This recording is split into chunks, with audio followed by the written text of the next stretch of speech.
Olá, pessoal! Com muita alegria, retornamos às nossas atividades em preparação para o curso vestibulares dos cursos oferecidos pelas escolas militares.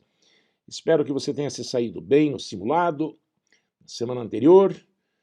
Confesso que ainda não tive ocasião de me envolver com a correção, farei isso provavelmente ainda hoje. E com essa convicção, então, de que você teve sucesso nessa avaliação, nós vamos dar continuidade aos nossos estudos. Antes da semana do simulado, já tivemos a primeira aula sobre a dinâmica impulsiva. Vimos então os conceitos de impulso, quantidade de movimento, como que eles se relacionavam. O impulso é igual à variação da quantidade de movimento e a principal consequência desse teorema, o teorema da conservação da quantidade de movimento. Uma das coisas mais poderosas, uma das regras mais poderosas da física, e que já na aula anterior resolveu uma série de problemas. Já anunciamos que talvez o principal problema que é resolvido pelo teorema da conservação da quantidade de movimento é o problema do choque mecânico. Aquele teorema vale para sistemas isolados. E quando dois corpos colidem, em geral, as alterações de velocidade que ocorrem são devidas a forças que os objetos que colidem aplicam-se mutuamente. Portanto, são forças internas. Não havendo, em geral, não que não possa haver, mas em geral não haverá influência de agentes externos num processo de choque. E um detalhe, talvez seja cedo ainda para falar nisso, mas algumas vezes, mesmo havendo a presença de forças externas, a lei da conservação da quantidade de movimento pode ser útil. E pode valer?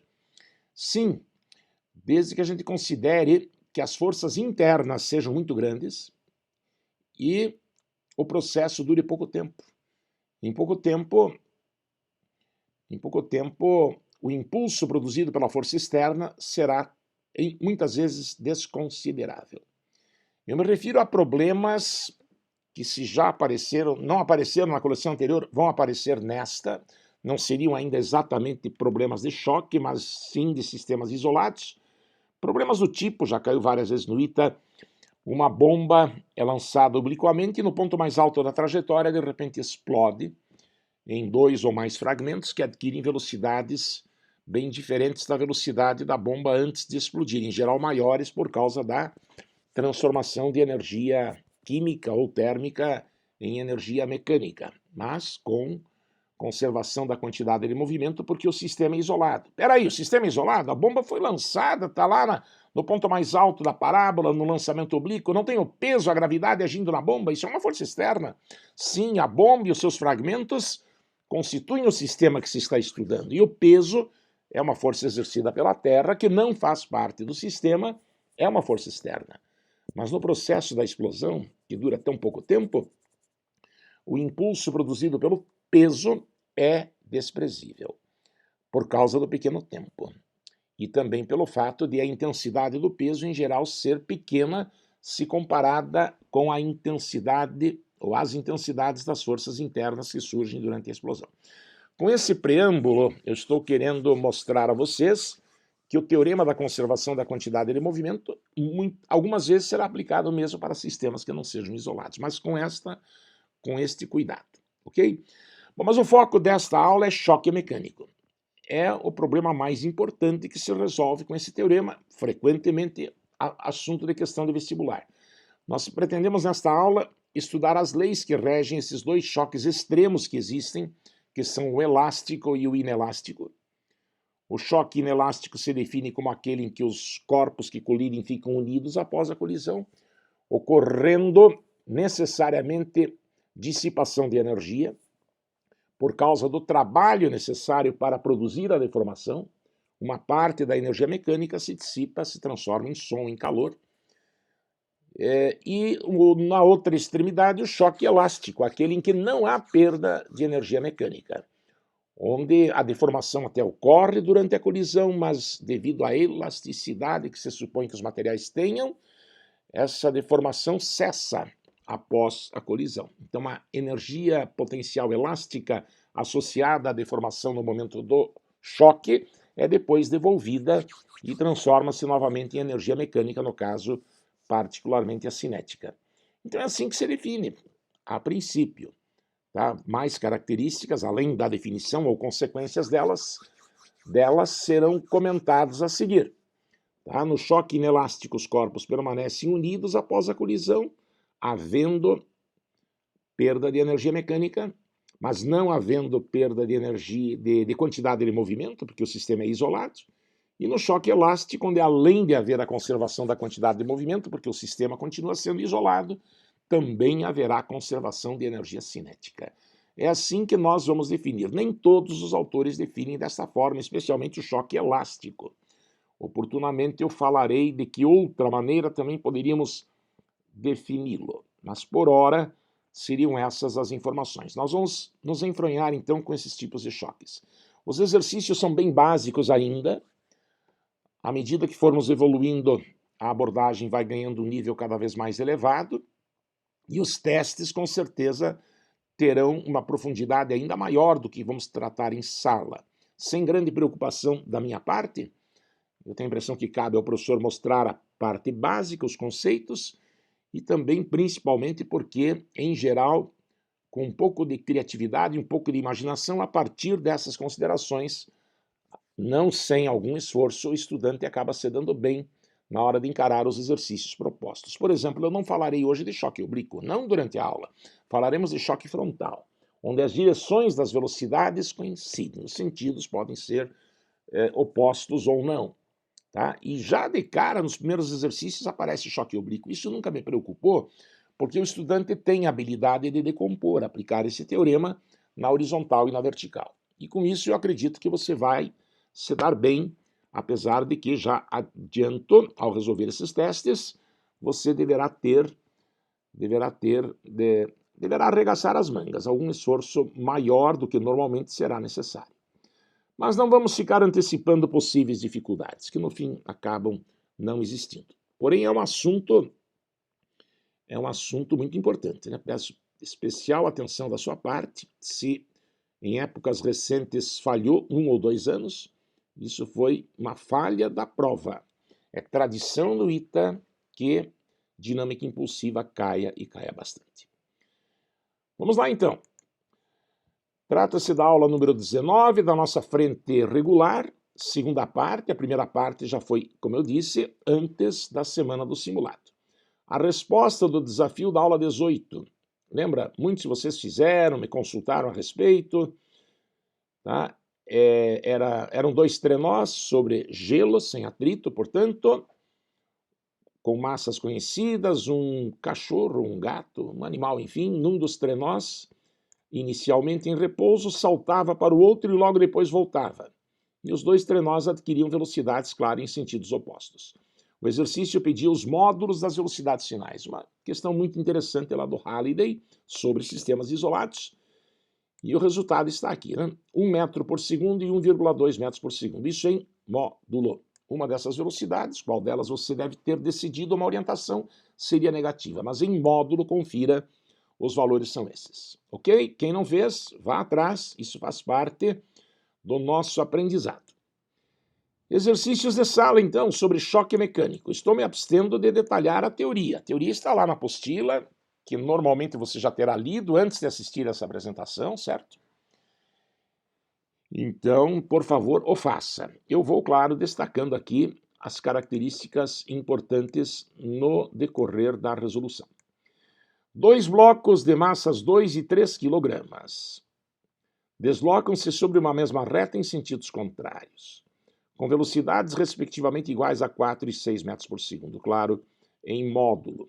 Como é comum se orientar o eixo horizontal para a direita, a primeira velocidade será para efeito de cálculo mais 4, e a outra, por ser para a esquerda, entrará como menos 6. As velocidades, em geral, são dadas em módulo. O sinal vai por conta da orientação que você prefira dar à trajetória.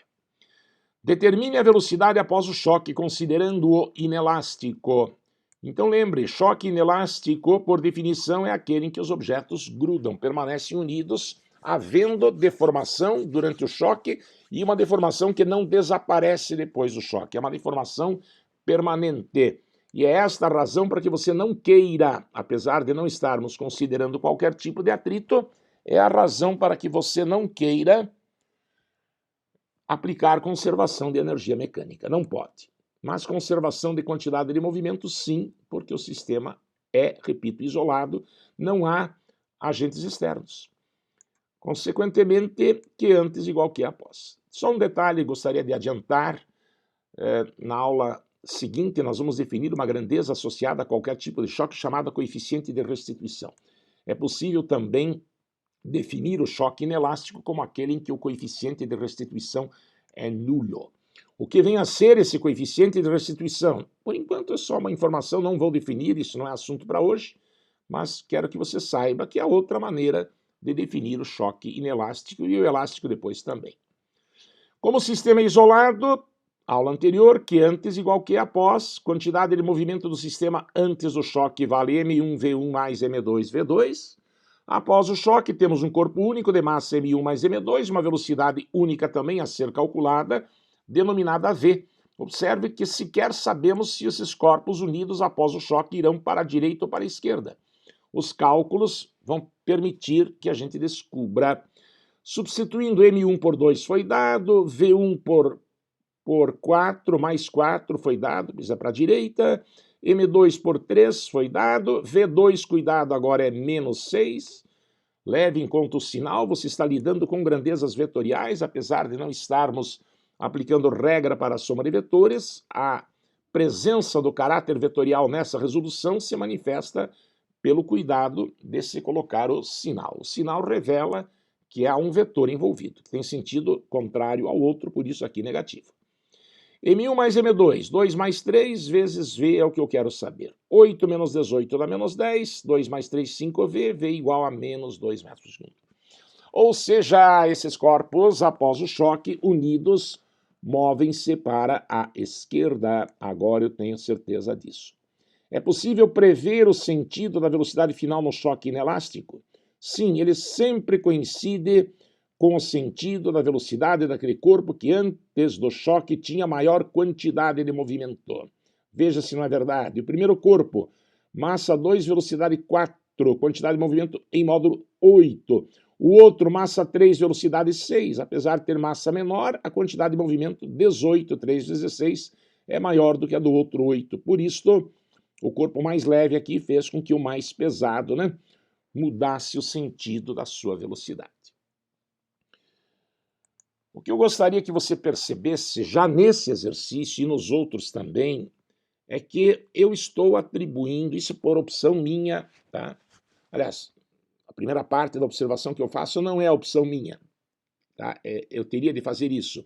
O quê? Atribuir o sinal correto a cada velocidade na hora de fazer o cálculo. Algumas vezes a velocidade desconhecida, uma ou mais, porque pode haver mais do que uma, muitas vezes a gente é levado a sistemas, terão sentidos que podem ser previstos. Outras vezes não, como nesse caso. Eu preferi encarar assim, embora com o que eu acabei de falar até daria para prever que o conjunto iria para a esquerda. Pois é, você tem duas opções, ligue-se nisso. Se você souber o sentido da velocidade final que você está procurando, ou inicial eventualmente, você pode atribuir já na própria equação o sinal. Escreve lá menos V, menos V1, menos V2 ou mais. E daí você obterá resultados em módulo. Outra maneira, como fizemos há pouco, tá? É fazer de conta que você não sabe, nós não sabíamos mesmo para onde o conjunto iria se mover, e esperar que o sinal da resposta diga qual é a verdade. É bastante confortável você ter essas duas opções. Tá? Qual é que o senhor prefere, professor? O senhor que é um senhor assim tão experiente? Pois é, depende, depende. Em geral, se eu tenho certeza de qual é o sentido de determinada velocidade, eu prefiro colocar logo o sinal, tá? Sem fazer grande mistério. Mas em alguns momentos, por alguma razão que daí fica difícil falar aqui, eu prefiro a outra linha. Vou fazer de conta que eu não sei. Eu sei, mas vou fazer de conta que eu não sei, tá? Porque o cálculo muitas vezes poderá, aliás, deverá revelar qual é o sentido daquilo que você não sabe. Tá certo? Quem não entendeu bem o que eu quero dizer com isso, não se preocupe, mas em algum momento nós retomaremos essa conversa. Vamos ao segundo exercício de hoje, então. O primeiro tratou de choque inelástico. Garanto que se você calculasse a energia cinética antes do choque, M1 V1 ao quadrado sobre 2 mais M2 V2 ao quadrado sobre 2, energia cinética total, né, do sistema, e calculasse também depois do choque, seria daí M1 mais M2 vezes V ao quadrado sobre 2, você veria que a energia cinética final é menor que a inicial. Ela poderia até ser zero, né? Poderia até acontecer desses corpos colidirem e pararem, tá? Haver total dissipação de energia. Não há conservação de energia cinética no choque inelástico. Agora veja, questão 2. Com os mesmos dados da questão anterior, determine as velocidades finais considerando o choque como elástico. O que é um choque elástico? Eu poderia dizer, seria aquele choque apresentado por dois objetos que apresentam elasticidade. Bolas de borracha têm elasticidade, bolas de tênis e até bolas de bilhar. Apesar de aparentemente tão duras, elas têm muita elasticidade. Deformam-se pela ação de uma força, mas cessada essa força, a deformação cessa por completo. Por isso que eu posso supor que não há perda de energia mecânica. E é assim que nós vamos preferir, aliás, muitos autores seguem esta linha. Definimos o choque elástico como aquele em que existe conservação de energia cinética. Tá? Na aula seguinte, veremos uma outra maneira totalmente compatível com essa de definir. O choque elástico é aquele em que o coeficiente de restituição vale 1. No inelástico eu falei que era 0, no elástico vale 1. São duas situações teóricas extremas. Os choques reais serão tais que esse tal de coeficiente de restituição estará compreendido entre 0 e 1. Não se preocupe com esse conceito, a não ser que você, claro, já o conhece, seria bom daí refletir sobre o que eu acabei de dizer. Por enquanto, apenas a notícia. É possível definir cada um desses choques a partir dessa outra grandeza. Bom, então, esse sistema é isolado, independente do choque ser elástico ou inelástico, não é comum se considerar a presença de agentes externos, o que nos autoriza a dizer que antes igual que após.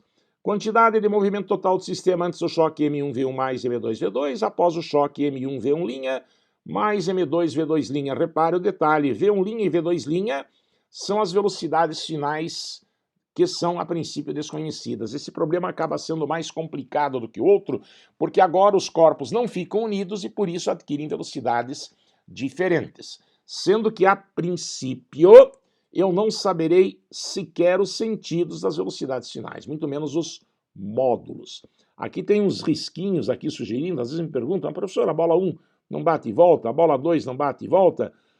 Pois é, muitas vezes ocorre isso. Parece que vai ser esse o caso aqui, mas pode acontecer que não. Pode ser que uma pare e a outra volte. Pode ser que elas batam e, separadas, se movam ambas para a direita ou ambas para a esquerda.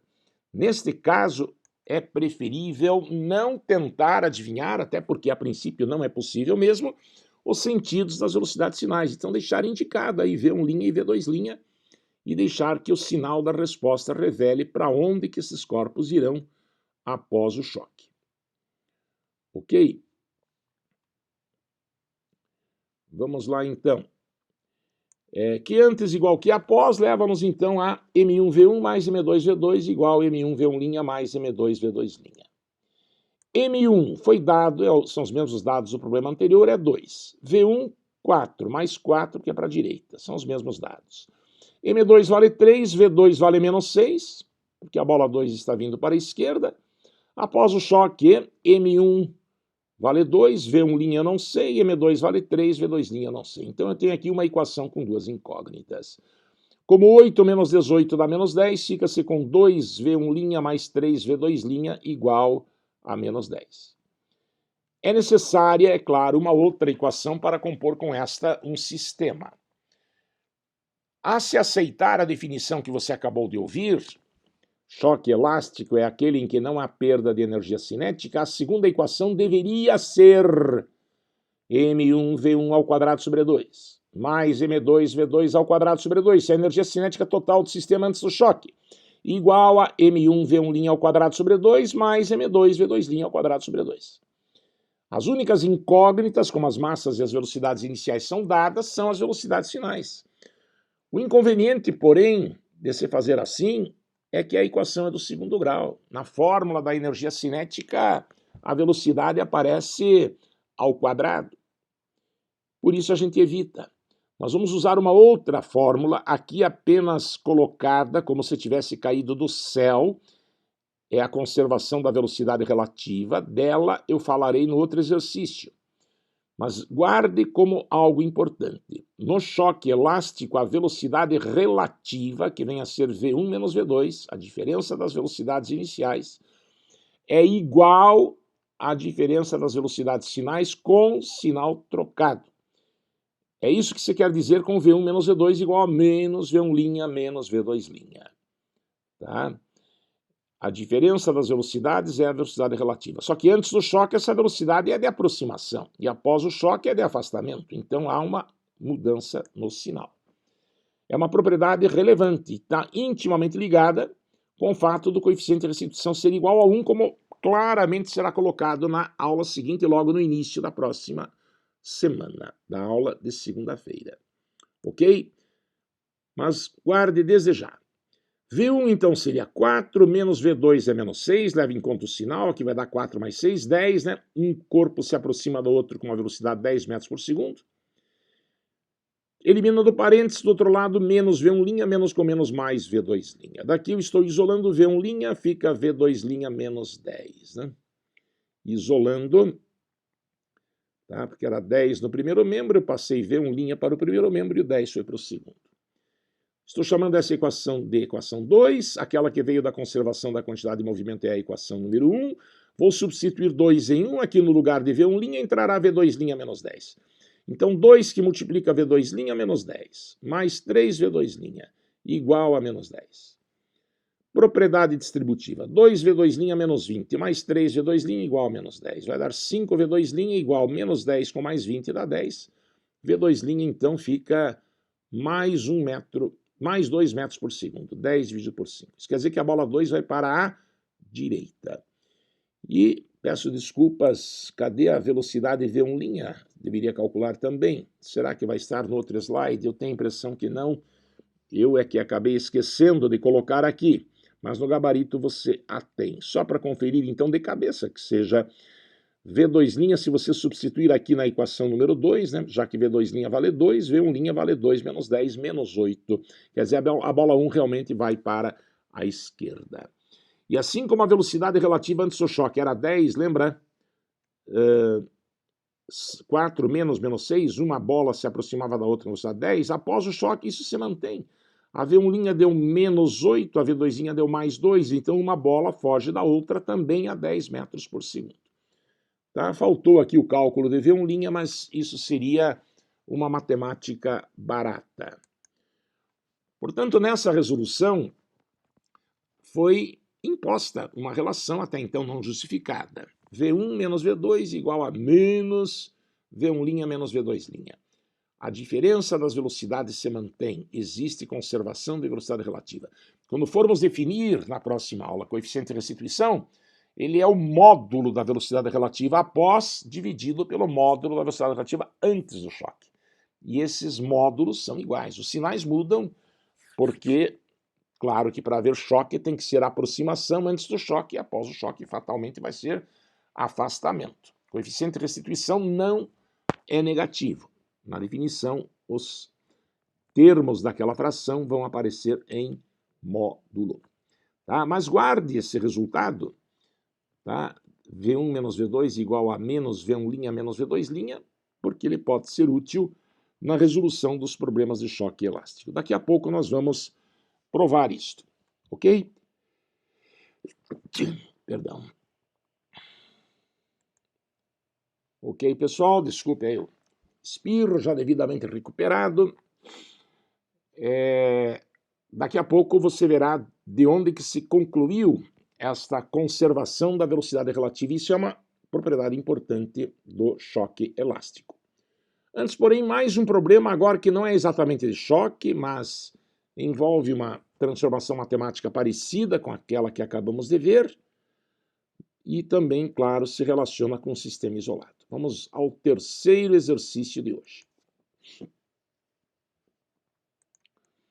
um tronco de massa 50 kg desce um rio levado pela correnteza com uma velocidade constante de 2 metros por segundo.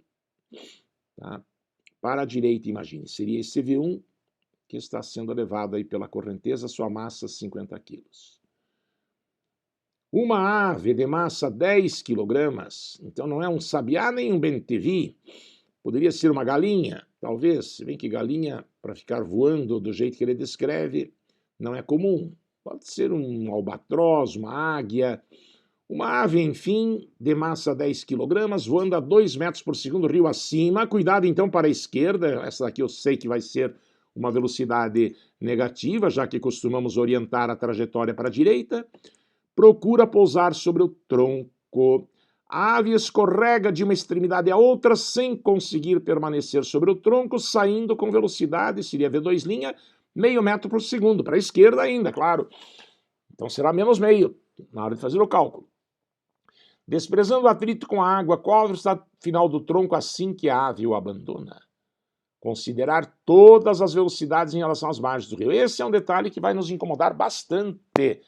Frequentemente as velocidades serão dadas não em relação à Terra, e sim de um corpo em relação a outro, obrigando-nos a levar, inclusive, em conta a regra da cadeia em problemas de conservação de quantidade de movimento.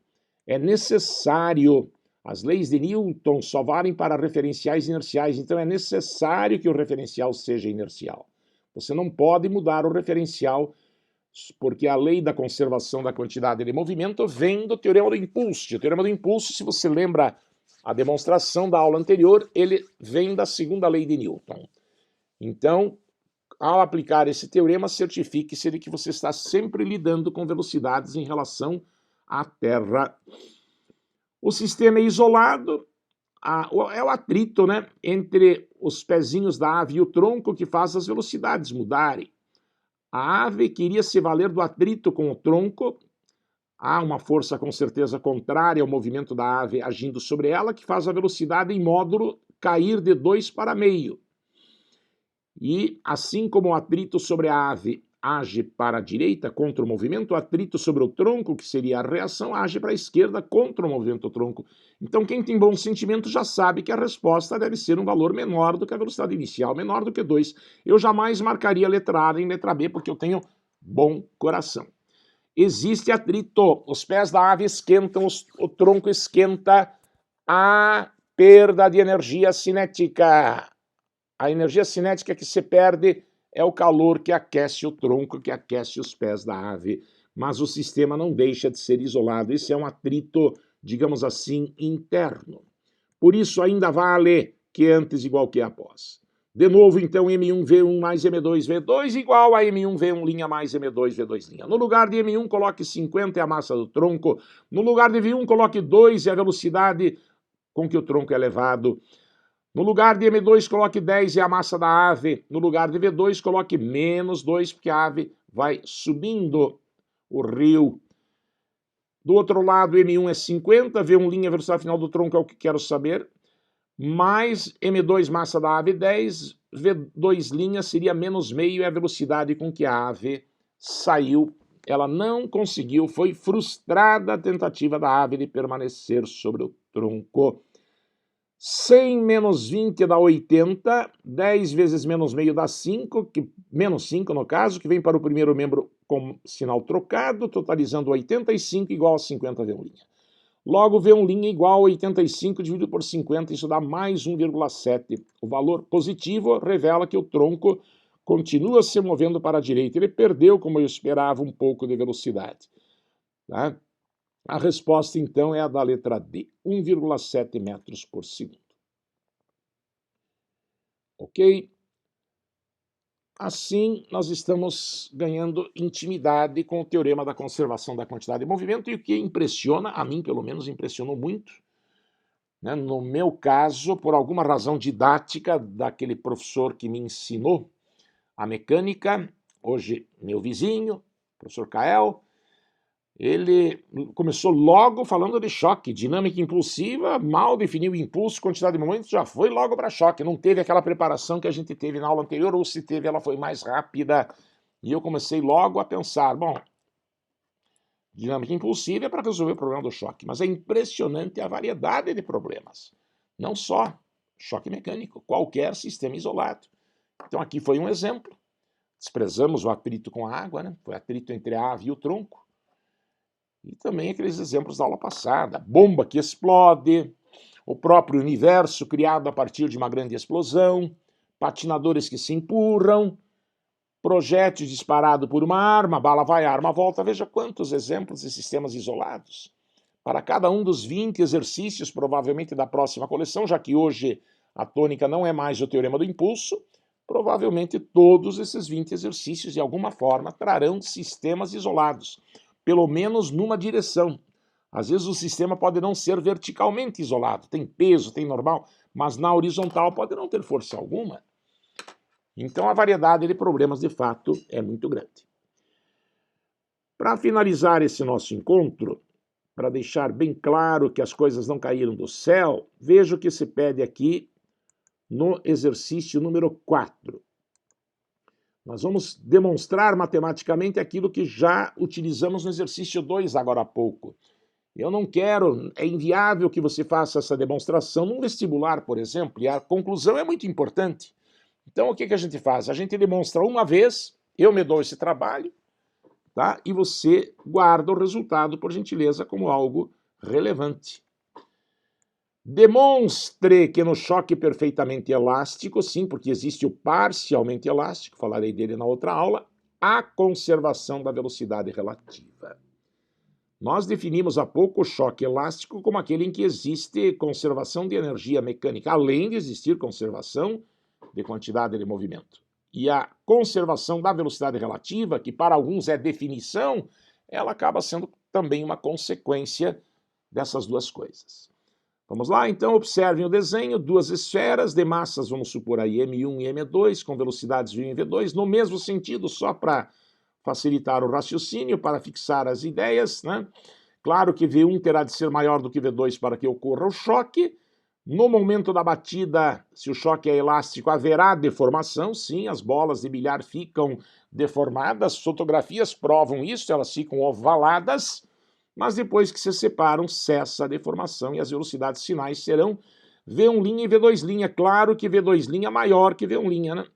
Porque haverá afastamento. A bola 2 leva uma força para a direita, ganha velocidade, a bola 1 leva uma força para a esquerda, reação, mesma intensidade, mas a velocidade daí cai.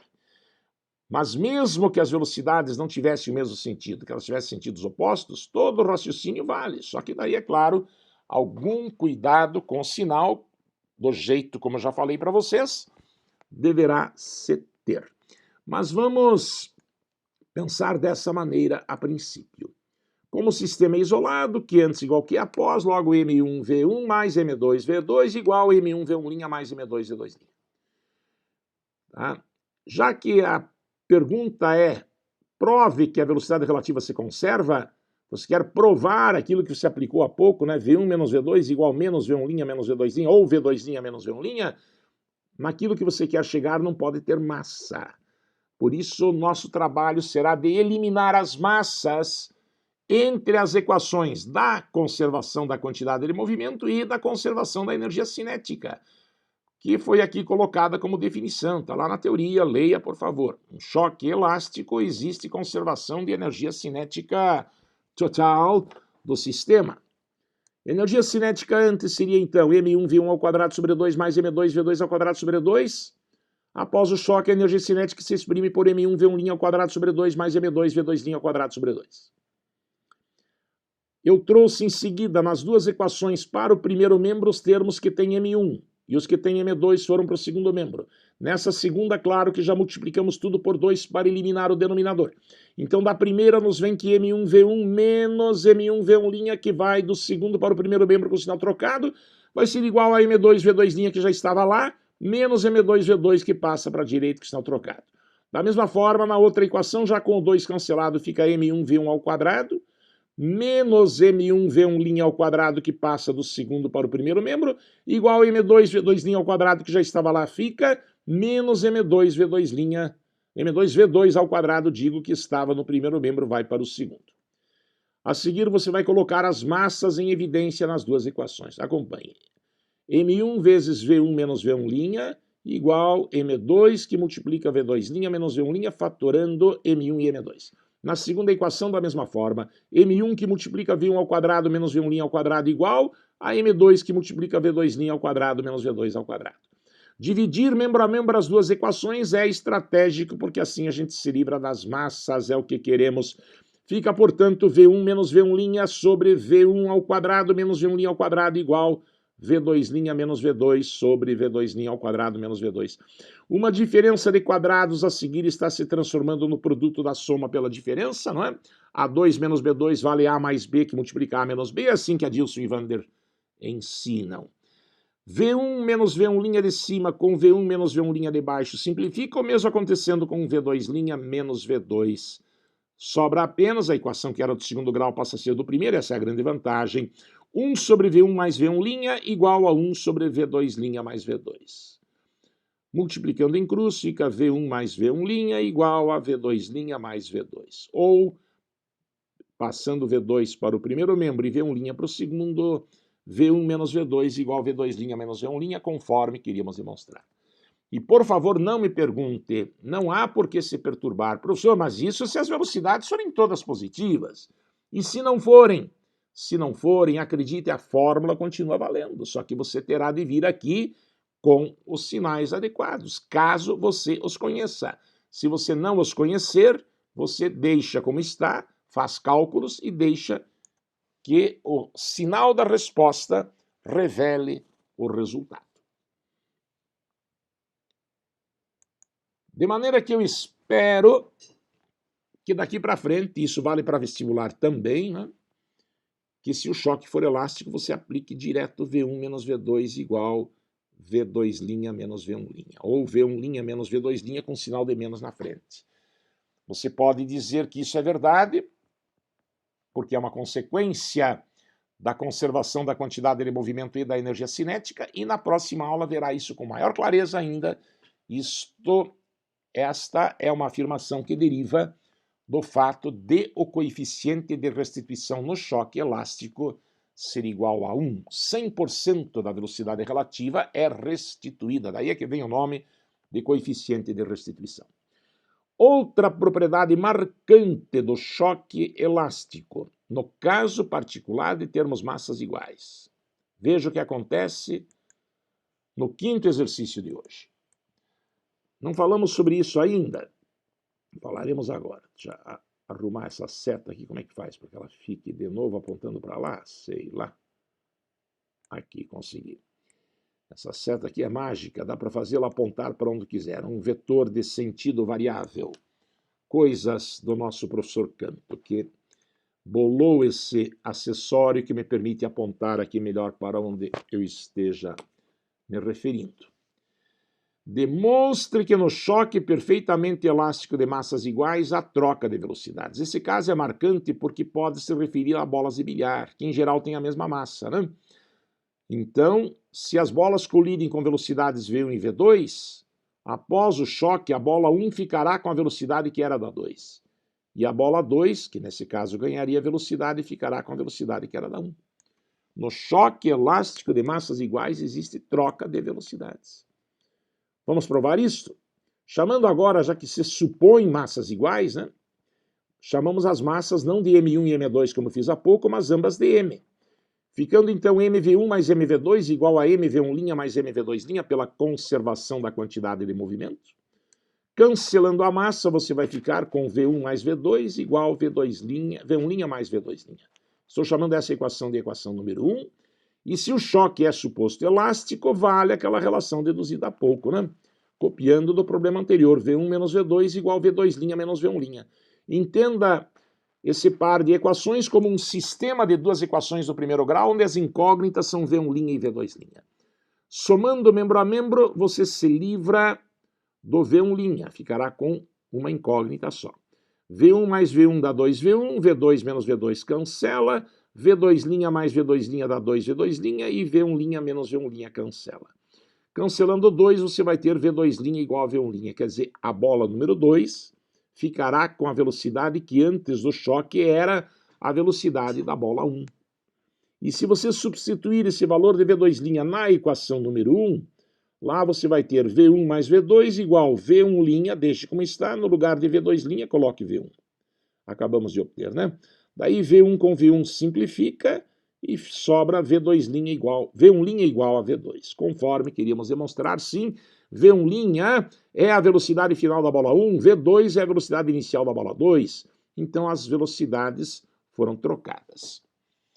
Aqui na minha casa existe um enfeite na sala, espero algum dia ter a alegria de recebê-los aqui em casa, além de serem recebidos com algum petisco, com algum refrigerante, eventualmente alguma dose de uísque, alguma dose de Campari, de licor, naturalmente com a devida prudência. Eu terei a oportunidade, espero, de lhe mostrar este enfeite. Na verdade é um enfeite, tá? Mas que tem tudo a ver com o que a gente acabou de fazer. Vocês já viram isso? Existe a venda pela internet a preços variados, alguns até caros, que são aparelhos grandes, outros comprei tempos atrás por $5, porque era uma coisa muito simplesinha, mas era a mesma ideia. 5 esferas metálicas, mas dotadas de elasticidade, né, foram montadas, aqui na verdade são 6, né, 5 estão encostadas uma na outra, suspensas através de fios, e uma delas, no primeiro momento, uma delas vai ser solta e vai colidir com a primeira da fila. Dá para prever o que vai acontecer? Eu nem vou fazer o desenho aqui, mas se deve haver troca de velocidades. A velocidade com que essa esfera chega aqui é assumida pela que está parada, e a que veio vai assumir a velocidade da outra, isso vai ficar parada. Assim, a segunda da fila assume a velocidade da anterior, bate na esfera seguinte, e daí a anterior para e a seguinte assume a velocidade V.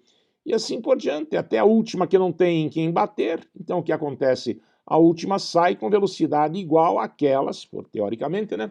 Choque elástico, aquela com que a bola que foi abandonada chegou. E depois o processo se repete. Você terá sempre 5 bolas paradas e as extremas oscilando em movimento pendular. Você seria capaz de explicar com base na mesma ideia o que acontece se você afastar 2 dessas esferas juntas? Vai acontecer que as 2 últimas da fila sairão juntas. Por quê? Porque deve haver a tal troca das velocidades. Enfim, é um brinquedinho, um enfeite, sei lá como eu deveria chamá-lo, que ilustra o que nós acabamos de ver. Ok? E aí, professor, terminou?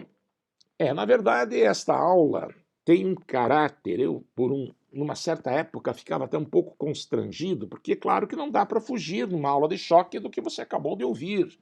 O que há de mais importante nesses choques teóricos extremos foi apresentado. Mas o vestibular não é apenas, no choque inelástico calcule tal coisa, no elástico calcule tal coisa. A variedade de problemas é muito grande. E é impraticável, nem é o caso, nem é saudável que o professor apresente tudo pronto para o aluno. Mas a experiência, a idade me ensinou que a gente não deve subestimar o conhecimento do estudante. Aliás, é este o gosto do estudo, é você vencer as novas emoções. Então você verá entre os 20 testes, alguns assim, que dá até a impressão de que não são exatamente aquilo que a gente tratou aqui na sala. Mas, quando você perceber que há um sistema isolado e fizer QI igual a QF, você vai acabar recaindo nessas situações. No choque oblíquo, nós vamos falar dele ainda na próxima aula e muito mais ainda nas aulas das quintas-feiras, no mês de agosto e setembro. Vamos falar muito do choque oblíquo. A dica, por enquanto, é decompor, né? Trabalhe na horizontal e na vertical. Decompor é uma ideia que dá um pouco de trabalho, muitas vezes, né? Mas é uma ideia bem assimilada pelos estudantes. O que pega realmente é exatamente isso que eu estou dizendo para vocês. É a impressão inicial que se costuma ter de que o problema vai depender de alguma coisa que é diferente daquele padrão, daquilo que se está acostumado. E essa coisa pode até estar ligada com física moderna, pode estar ligada com química, como no exercício que eu vou comentar em seguida, nós vamos ter uma orientação apenas para o teste 19. Vai haver a colisão de um nêutron com um átomo ou com uma placa formada naturalmente por átomos de uma substância qualquer, metálica ou não metálica. Eu me confesso uma verdadeira antaquímica. Tá? Gostava de química, gostava demais, mas não me especializei, sei o básico da química e aquilo que a gente precisa também para depois desenvolver a física moderna, que tem muito a ver com partículas subatômicas. Né? Mesmo assim, muitos problemas que acabam caindo, claro, na prova de física, embora digam respeito à química, eles se encaixam na física porque a gente aplica as coisas que a gente aprende aqui, conservação de energia, conservação de quantidade de movimento. Perceber isto, muitas vezes, é que é a grande dificuldade. Aí, claro, a criatividade entra em jogo. O que você está querendo dizer, professor? Você que tem acompanhado as últimas questões das provas do ITA dos últimos anos sabe, eu quero dizer coisas semelhantes àquelas que acontecem no teste 19, proposto para casa e para o qual teremos agora uma orientação. Haverá outros nesta linha. Inclusive, já devo ter dito a própria questão, a última questão da prova discursiva do último vestibular do ITA, né? Também tinha características semelhantes. Essa questão será trazida para a aula no volume número 9, quando nós estivermos terminando o nosso curso. Física moderna será o nosso último assunto. Mas por hora veja o seguinte, em 2015 no ITA caiu essa questão. Nêutrons podem atravessar uma fina camada de chumbo. Quando bombardeados contra o chumbo, não são absorvidos pelo chumbo, atravessam, ou eventualmente podem bater e voltar. E, consequentemente, mantém uma boa porcentagem da energia cinética. Mas tem sua energia cinética absorvida com alta eficiência na água, ou em materiais com elevada concentração de hidrogênio. Explique este efeito considerando um nêutron de massa m e velocidade VO, que efetua uma colisão elástica central com um átomo qualquer de massa m, inicialmente em repouso. Então, veja bem, claro que se fala de uma partícula subatômica, uma colisão com outro átomo de uma substância que tem aí uma massa molecular emesão, problema totalmente literal. Mas para resolver essa questão, para provar aquilo que o teste pede, por que os nêutrons atravessam uma placa de chumbo, mas quando colidem com água ou com materiais de elevada concentração de hidrogênio, a velocidade, portanto a energia cinética é absorvida. Então, inspirado no enunciado, a gente pensa num processo de colisão desse tipo. Nêutron de massa mzinho, velocidade VO, colidindo contra um átomo qualquer de massa mesão parado. Após a colisão, as velocidades foram chamadas dV1 e dV2. Se você aplicar o que aprendeu a respeito de choque, tente calcular a velocidade final do nêutron e tente calcular a energia cinética final, que seria mv1 ao quadrado sobre 2, né? E expresse este V1 em função de VO e das massas que você deve ter obtido ao aplicar as regras do choque mecânico. Você conseguirá provar isto, que a energia cinética final do nêutron vale mzinho menos mzão sobre mzinho mais mzão ao quadrado multiplicado pela energia cinética inicial. E o que isso significará? Caso mzinho e mzão sejam muito diferentes, e aqui não importa quem é maior, está tudo elevado ao quadrado, a energia cinética final será considerável. Mas se o mzinho e mzão forem próximos, esse numerador será próximo de zero. Pois é, e o que ocorre é que a massa do hidrogênio, a massa molecular do hidrogênio e a massa do nêutron, pelo que se aprende em química, já disse, eu sou uma antaquímica, mas a vaga lembrança que eu tenho a respeito disso é de que elas são muito próximas, tornando, portanto, essa diferença próxima de zero, explicando-se assim o que o enunciado solicita. Tá? Eu faço, então, um apelo a você, que você tenha essa criatividade, porque isto o ITA tem pedido e tem pedido direto, quase sempre em questões ligadas à física moderna atualmente. 2020 foi assim, mas 2015 não é exatamente física moderna, embora nós tenhamos entrado na intimidade da matéria, mas isso é coisa coisa da química, não necessariamente da física moderna.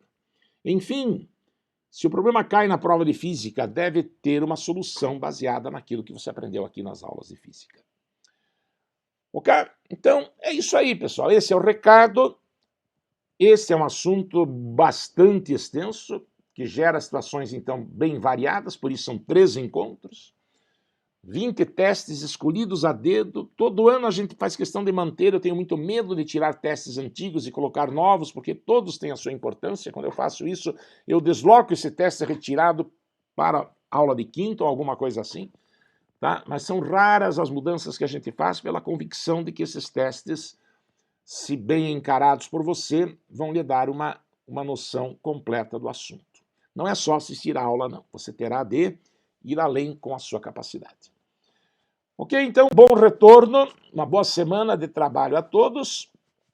Vamos nos ver novamente na quinta-feira, né? Na aula de testes suplementares. Por hora, forte abraço. Vou passar em seguida a verificar o simulado de vocês e deixarei claro, à medida do que se justifique, comentários via plataforma para que você já saiba de antemão o que aconteceu em cada questão discursiva que você fez. Já que a nota da objetiva, eu suponho que vocês já saibam. Tenho pouco retorno, tá? Alguns me disseram alguma coisa, mas foi uma meia dúzia só. Eu gostaria, depois que você receberá o resultado final, que, claro, nós saberemos as notas de vocês também, mas eu apreciaria muito ouvir a impressão de vocês a respeito da prova. Principalmente do tipo, muito fácil, professor, tirei de letra. Ou, impossível. Poucas questões eu consegui fazer. Ou, percebi que são questões importantes, que estão bem relacionadas com o conteúdo. Ou, na aula você ensina uma coisa, na prova é outra. É claro que essas questões são escolhidas com bastante critério pelos seus professores, mas a maneira como os alunos veem nem sempre é a mesma que o professor acha que os alunos verão. Por isso, eu gostaria de ter esse retorno na medida do possível, é claro. Ok? Muito obrigado pela sua atenção. Forte abraço. Até breve.